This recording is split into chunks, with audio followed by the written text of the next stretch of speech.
بسم اللہ الرحمن الرحیم۔ السلام علیکم محترم ناظرین، جنت میں اپنے ماں باپ سے ملاقات کیسی ہوگی؟ وہ منظر کیسا ہوگا؟ جنت میں کن کن رشتہ داروں سے ملاقات ہوگی؟ یہ جاننا ہر مسلمان کے لیے ضروری ہے۔ جان کر آپ حیران ہو جائیں گے۔ ناظرین، کسی بھی انسان کے لیے دنیا میں سب سے زیادہ پاکیزہ اور محبت کرنے والا رشتہ اس کے ماں باپ کا ہے۔ اس کے بعد انسان کے سگے بہن بھائی اور پھر دوسرے رشتہ دار آتے ہیں۔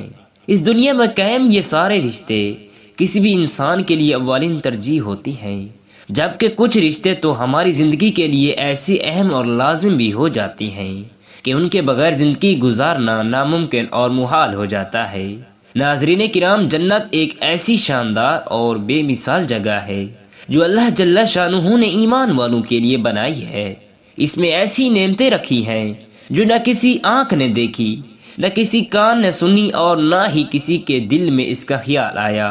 جنت کے بارے میں جو کچھ بیان کیا جاتا ہے وہ صرف سمجھانے کے لیے ہوتا ہے، ورنہ دنیا کی اعلیٰ ترین چیزوں کا بھی جنت کے کسی نعمت سے کوئی مقابلہ نہیں۔ لیکن اب سوال یہ ہے کہ کیا انسان کی نہ ختم ہونے والی زندگی میں بھی ہماری یہ اہم اور پاکیزہ رشتے کیا ہمارے ساتھ ہوں گے؟ یعنی جنت میں یہ سوال اکثر ہمارے ذہنوں میں آتا ہے کہ اس دنیا میں ہمارا سب سے عظیم رشتہ یعنی ہمارے ماں باپ جنت میں بھی ہمارے ساتھ ہوں گے۔ احادیث مبارکہ میں ہے کہ جب کوئی روح علیین میں پہنچتی ہے تو وہاں پر موجود روحیں اس سے ملنے آتی ہیں اور دنیا میں اپنے رشتہ داروں کے بارے میں معلوم کرتی ہیں۔ اسی طرح جب کوئی انسان مرنے کے بعد میں پہنچتا ہے تو اس کے رشتہ دار اس سے ایسے ملتے ہیں جیسے کسی دور دراز سے آنے والے مسافر سے ملاقات کی جاتی ہے، اور دونوں آپس میں مل کر بہت خوش ہوتے ہیں۔ ارشاد باری تعالیٰ ہے، اے میرے بندو، آج تم پر نہ کوئی خوف طاری ہوگا اور نہ تم غمگین ہوگے، میرے وہ بندے جو ہماری آیاتوں پر ایمان لائے تھے۔ اور فرمانے والی تعالیٰ ہے، اور تمہاری بیویاں بھی خوشی سے چمکتے چہروں کے ساتھ جنت میں داخل ہو جاؤ، ان کے آگے سونے کے پیالے اور گلاس گردش میں لائے جائیں گے، اور اس جنت میں ہر وہ چیز ہوگی جس کے دلوں کو خواہش ہوگی اور جس میں آنکھوں کو لذت حاصل ہوگی۔ انسان سے کہا جائے گا کہ اس جنت میں تم ہمیشہ رہو گے۔ ناظرین، ان آیات سے یہ بھی واضح ثابت ہوتا ہے کہ جنت مردوں کی بیویاں بھی جنت میں ان کے ساتھ ہوں گی اور ایک ساتھ ہی جنت میں رہیں گے۔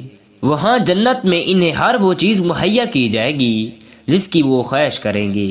حضرت ابو ہریرہ رضی اللہ تعالی عنہ سے روایت ہے کہ رسول اکرم صلی اللہ علیہ وسلم نے ارشاد فرمایا، جب وقت کوئی مومن بندہ مرنے کے قریب ہوتا ہے تو رحمت کے فرشتے سفید ریشمی کپڑا لے کر آتی ہیں اور روح سے کہتی ہیں کہ نکل جاؤ، اللہ تعالیٰ کی رضامند ہے اور اللہ تعالیٰ تجھ سے رضامند ہے۔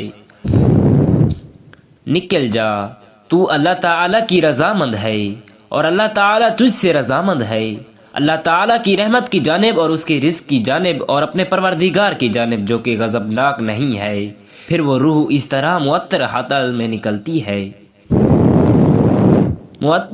میں نکلتی ہے جس طرح سے عمدہ خوشبودار مشک اور فرشتے ہاتھ پر اسے اٹھاتے ہوں، آسمان کے دروازوں پر لے جاتی ہیں تو آسمان والے فرشتے کہتی ہیں، کیا عمدہ خوشبو ہے جو کہ زمین سے آئی ہے۔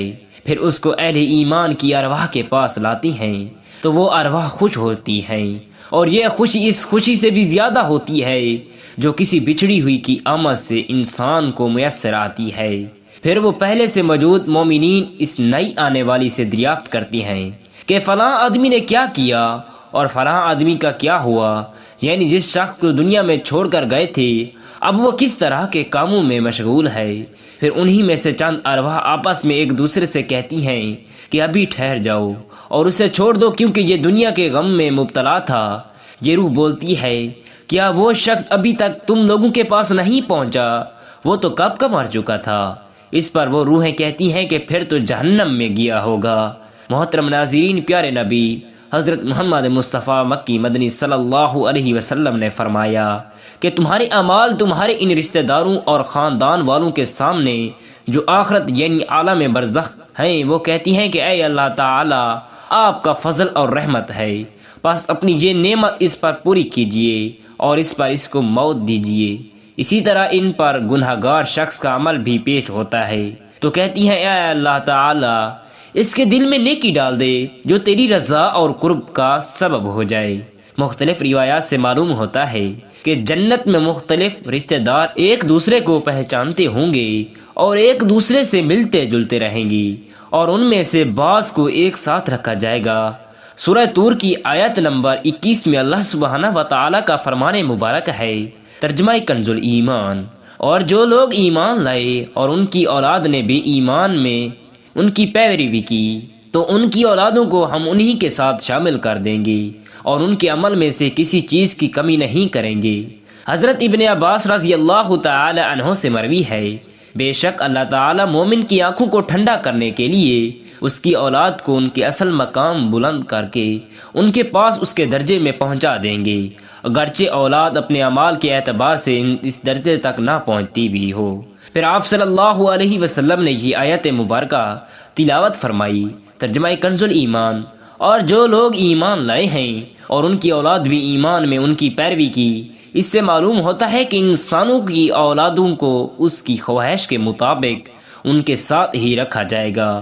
جو لوگ جنت میں جائیں گے تو یقیناً یہ وہ لوگ ہوں گے جنہوں نے اس دنیا میں نیک اعمال کیے ہوں گے، جبکہ ایسے لوگ بھی ہوں گے جنہوں نے گناہ کیے ہوں گے لیکن اپنے گناہوں پر شرمندہ ہو کر اس دنیا میں ہی اللہ تعالی سے معافی مانگ لی ہو اور صدقے دل سے توبہ و استغفار کر لیا ہو تو اللہ سبحانہ و تعالی ان کو معاف فرما دے گا اور جنت میں داخل کرے گا، جہاں اللہ عز و جل ان کی ہر خواہش پوری فرما دے گا۔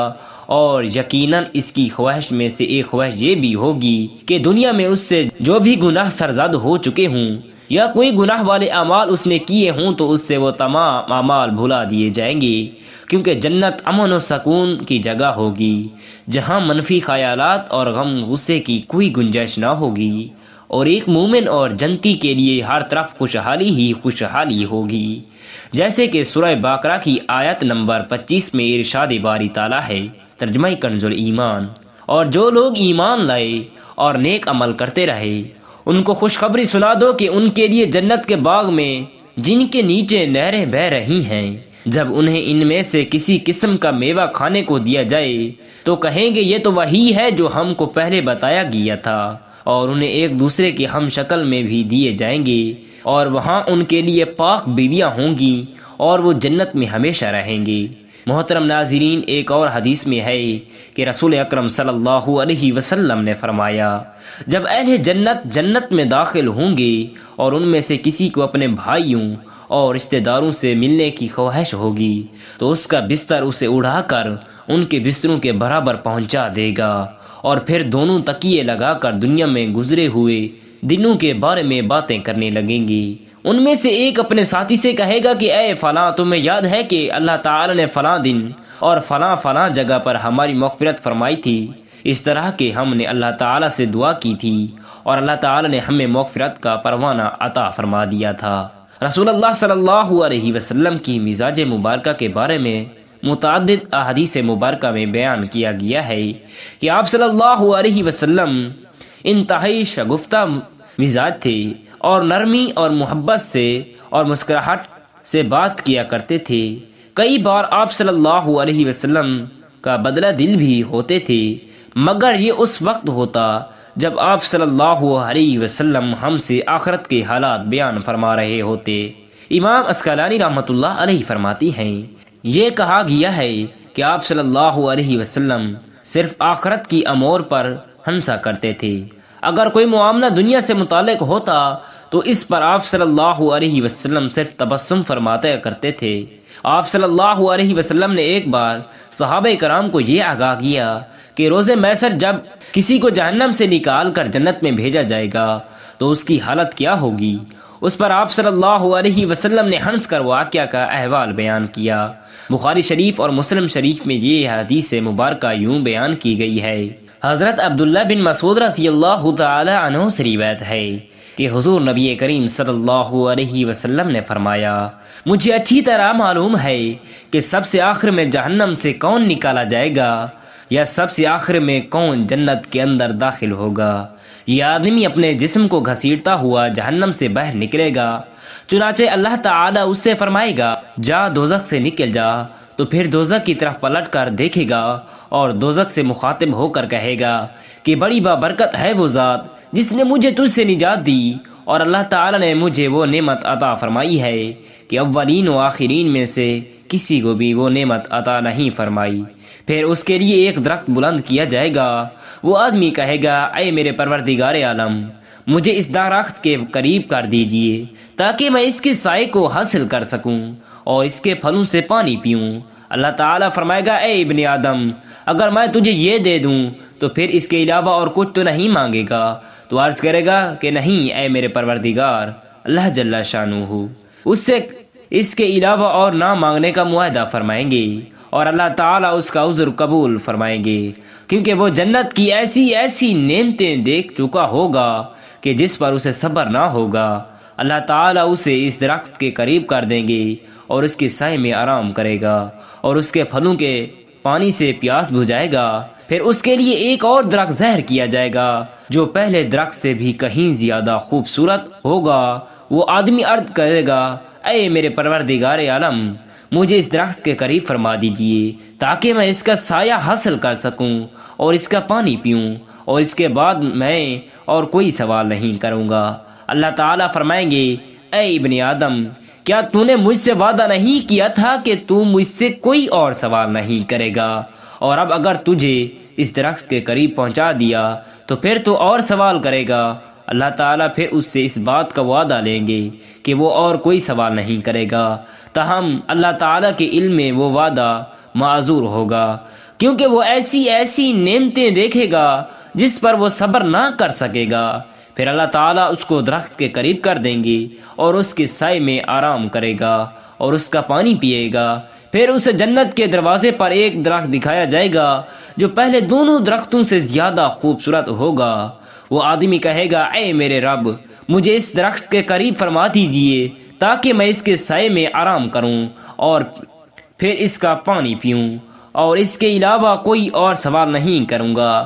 پھر اللہ تعالیٰ اس آدمی سے فرمائیں گے اے ابن آدم، کیا تو نے مجھ سے یہ وعدہ نہیں کیا تھا کہ تو اس کے بعد اور کوئی سوال نہیں کرے گا؟ وہ عرض کرے گا کہ ہاں اے میرے پروردگار، اب میں اس کے بعد اس کے علاوہ اور کوئی سوال نہیں کروں گا۔ اللہ تعالیٰ اسے معذور سمجھیں گے، کیونکہ وہ جنت کی ایسی ایسی نعمتیں دیکھے گا جس پر وہ صبر نہیں کر سکے گا۔ پھر اللہ تعالیٰ اس سے اس درخت کے قریب کر دیں گے۔ جب وہ اس درخت کے قریب پہنچے گا تو جنت والوں کی آوازیں سنے گا، تو وہ پھر عرض کرے گا اے میرے پروردگار، مجھے اس میں داخل کر دے۔ تو اللہ تعالیٰ فرمائیں گے اے ابن آدم، تیرے سوال کو کون سی چیز روک سکتی ہے؟ کیا تو اس پر راضی ہے کہ تجھے دنیا اور آخرت کے برابر دے دیا جائے؟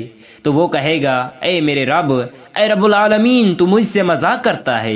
یہ حدیث بیان کر کے حضرت عبداللہ رضی اللہ تعالی عنہ ہنس پڑے اور لوگوں سے فرمایا کہ تم مجھ سے کیوں نہیں پوچھتے کہ میں کیوں ہنسا؟ لوگوں نے کہا کہ آپ کس وجہ سے ہنسے؟ فرمایا رسول اللہ صلی اللہ علیہ وسلم اسی طرح ہنسے تھے۔ فرمایا اللہ رب العالمین کی ہنسنے کی وجہ سے جب وہ آدمی کہے گا کہ آپ رب العالمین ہونے کے باوجود مجھ سے مذاق فرما رہے ہیں، تو اللہ تعالیٰ فرمائیں گے کہ میں تجھ سے مذاق نہیں کرتا، مگر جو چاہوں کرنے پر قادر ہوں۔